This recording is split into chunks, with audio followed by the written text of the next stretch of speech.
Donc bonjour et bienvenue dans la suite de l'explication pour lancer une analyse Flowworks. Donc là, on a créé le projet.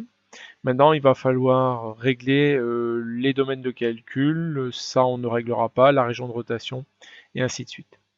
Donc le domaine de calcul, c'est comme son nom l'indique, le domaine où l'ordinateur va calculer. Alors ici, on a une sorte de domaine en forme de cube.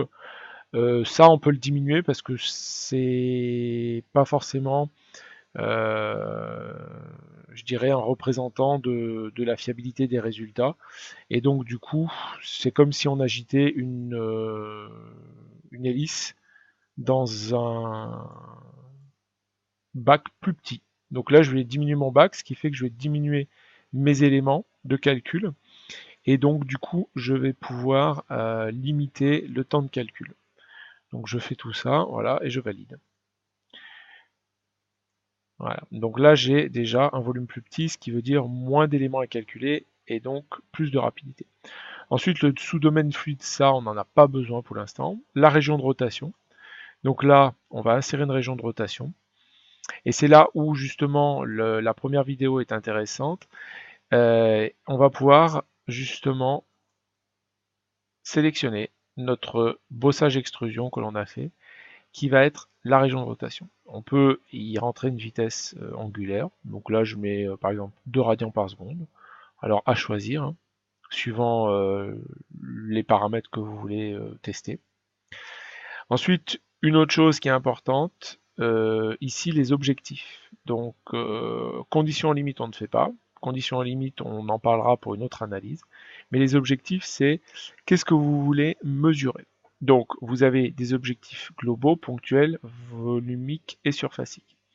Alors, nous, on veut mesurer le couple qu'il y a sur l'hélice. Alors, pour ça, c'est un objectif surfacique, puisqu'en fait, les efforts s'appliquent sur les surfaces. Alors ensuite, on a pléthore de choix. Alors nous, on va avoir un moment de torsion, c'est ce qui nous intéresse. Suivant l'axe de rotation, c'est l'axe Z, ici. Alors on peut aussi, pourquoi pas, mesurer la force suivant Z aussi. Et puis on peut essayer aussi de mesurer la force suivant X ou Y qui doivent être plus faibles. Donc on a toutes ces forces, maintenant il faut sélectionner les surfaces. Alors pour sélectionner les surfaces, vous avez toujours la même option, c'est-à-dire prendre les surfaces et appuyer sur CTRL. Et donc on sélectionne les surfaces une à une.